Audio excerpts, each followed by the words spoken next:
Welcome back to the Outpost. I'm Nomad. And today we're going to be covering sustainment and survival. Now, sustainment and survival operates on what is known as the rule of threes.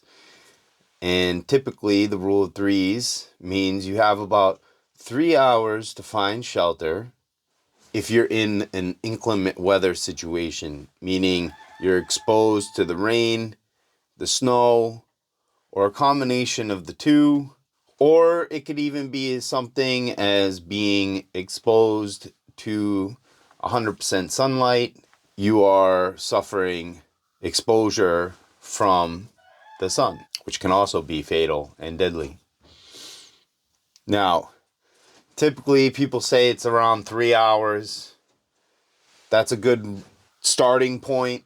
If you know you're in a survival situation and you're going to be trapped out in the elements for longer than 3 hours, I would start considering shelter.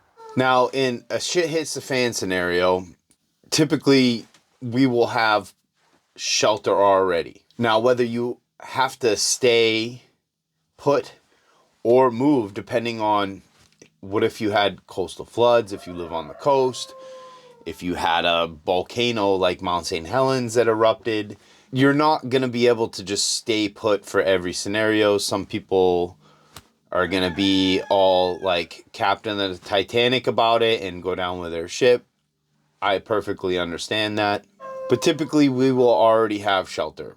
Now, do you have access to water? You have about 3 days to find some suitable source of water. So depending on your situation will depend on how immediate that is. Finally, do you have food? Now, there's many ways that you can acquire food. There's many ways you can grow food. There's many ways to go about it. But do you have enough food? Now, this is a concern that's going to keep coming back about every couple weeks, roughly about 3 weeks. If you ration your food in an emergency situation properly, you can extend the length of time in which you survive greatly. But if you go into the apocalypse eating 3 square meals a day, well, you're going to run out of food really fast. And so won't your community and your people. Shelter, 3 hours. Water, 3 days. Food, 3 weeks. Rule of threes. Just remember those going into these situations. That each one of these things is on somewhat of a timer. And they're all sliding scaled based off of a lot of individual factors that can't be accounted for currently. Like temperature, time of year, weather, exposure rates, increasing, decreasing. So these are the 5 staples of sustainment you're going to need on your outpost. First, you have power. Power primarily comes from the grid. We all know this. Okay? If the grid fails, we're going to turn to generators. We're going to turn to solar. We're going to turn to wind and water solutions.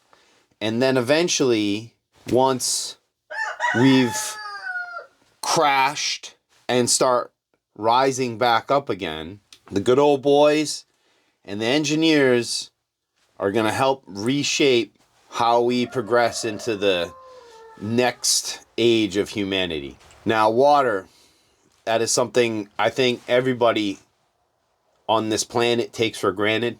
Having a spigot that just delivers you clean, drinkable water at your command is a luxury I think a lot of us are not prepared to live without. So typically you're going to have wells that are either powered by some kind of pump, or you're going to have a dug well that you can just dig into the ground and water will start rising up out of it. Depending on where you are, depends on how far you would have to dig. And you have to kind of know the geography of the area. and where to dig on your properties and the low points and things like that. Like where water pools and collect. We will also have collectors, rain collectors, moisture collectors, dew collectors. Any form of water collection will be huge during these times. Gathering from natural water supplies like lakes, ponds, and rivers. Desalinating oceans using methods like the moonshiners do to distill. And then once again, just like with power, the good old boys and the engineers are gonna once again step in and come up with solutions to problems that we can't really prepare for yet, because we still need to collapse down to nothing to rise up again. Next, we have food. Now, to prepare for the coming struggles, you can stockpile, you can can things when you find good deals at stores. You can make jerky, you can dehydrate meats if you also find good deals, sales, things like that. You can freeze dry stuff now while we have the means to do so. I know that's a more expensive route, and definitely one that will be more limited for people. We can still smoke meats and other food products. Then we have producing livestock, which are like my chickens, right? They produce eggs, okay? I don't eat those chickens. Laying eggs is really hard on their bodies, right? And you don't want to eat producing animals, because producing animals tend to live much longer lifespans, have a lot more health complications inside of them that they live with long term. When it comes to birds past 6 months, you don't want to actually eat the bird like normal chicken, because it becomes very tough and inedible almost. And so these birds there's a difference, and that's the only point I'm trying to make between meat animals and producing animals. Meat animals are raised and intended for meat, and producing animals are raised and intended for producing milk, cheeses, eggs, butters, things like that. All right, then you have gardens and farming. For instance, I'm in my greenhouse right now, so you can create spaces off your house. So gardens and farming, if you have the space, great. I would look into the best solutions for the amount of space that you have on the internet, because there are people that are way more knowledgeable. I'm still learning this. I'm still learning how to do this part of sustainment and survival myself. The farming, the animal care, and just how to live long term without the need of the system. And then obviously you have hunters, gatherers, fishers, trappers. We use nature to provide means of getting sustenance. Waste. We have sewage that's created by going to the bathroom, dishes, washing clothes, keeping up with your animals, like your cats and your dogs. Not to mention, if you have farm animals, not all manure is good for fertilizer. General garbage that humans just create. We create a lot of passive garbage. Now, granted, most of the garbage that we do create is just packaging from stuff that we buy. But we definitely create a lot of just passive garbage by existing. That I think a lot of people, because we have facilities to bring this garbage to and stuff like that, well, oh no man, we could just burn everything. Yeah, we could, but that fire that you're burning is gonna put off smoke, it's gonna put off odors, it's gonna create visible and audible signatures that people are here. Depending on how far we're into it, people might use those things to locate you and try and come and loot all of your stuff in your stash and escape from Tarkov. And that would suck. And then we have visceral. That's not something that most people think about. You're going to have animals and fish and livestock that are going to be needing to be cleaned and dealt with.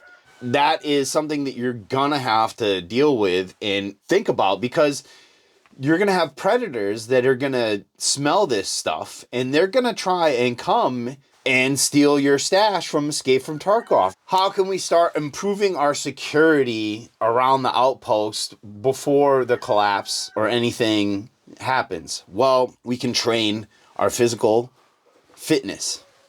We can start eating better. We can start taking better care of ourselves by getting rid of habits that are just going to end up being anchors when the time comes.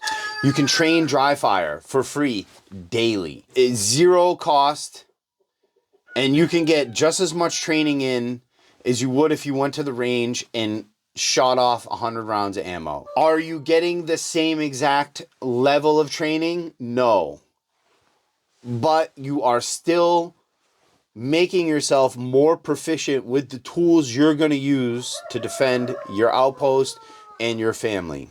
You're going to want to make sure that if you're gonna nickel and dime ammo and you're gonna I'm saving it all for the end of the world, you have to at least make sure that you sacrifice some ammo that you are putting inside your duty setup to go play Escape from Tarkov with, and you're gonna have to zero your optic, whatever it is, to that ammo.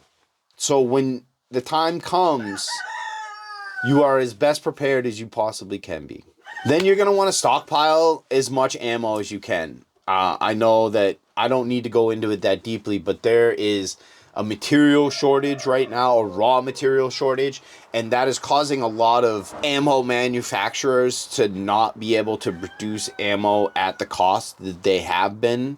Community is another big thing you can do. You can start creating communities, make friends, create bonds, find like-minded folk that live somewhat within your makeable range if the world was to collapse. Come up with comms plans, no comms plans. You're going to want to have standard operating procedures. That way, if the grid's down completely for 24 plus hours, you know to turn on your Baofangs and start trying communications with the rest of your mutual assistant group. But creating as many SOPs between you and your community as possible will only be a force multiplier to better serve you and your community, because now you have procedures in place for times of panic and when everybody is losing their mind.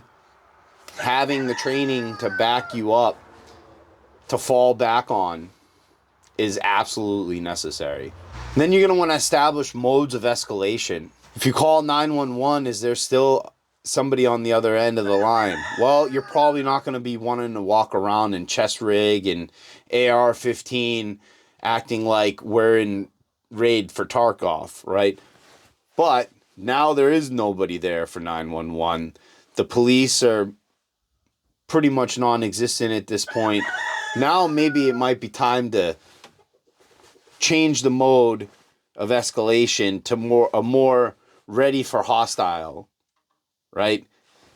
Now we've been without grid, without emergency services for a couple months. Well, now we might be in unless I know you, you're not welcome on the outpost. Establishing these modes ahead of time will help create a predetermined mental readiness for you to fall into. And then, of course, establishing your perimeters, whether it's with barriers or defensive fortifications or anything like that. This will obviously come well after the fact. Society is not keen on people just creating fortresses with their private property. But with that said, we've gone over the 5 things that I feel are the core of survival and sustainment long term. After the shit hits the fan, we no longer have without rule of law, and we are now all living in Escape from Tarkov. Make sure you like, subscribe, do all the YouTube things, and we'll see you guys next time here on The Outpost. I'm Nomad, and You guys have a good day.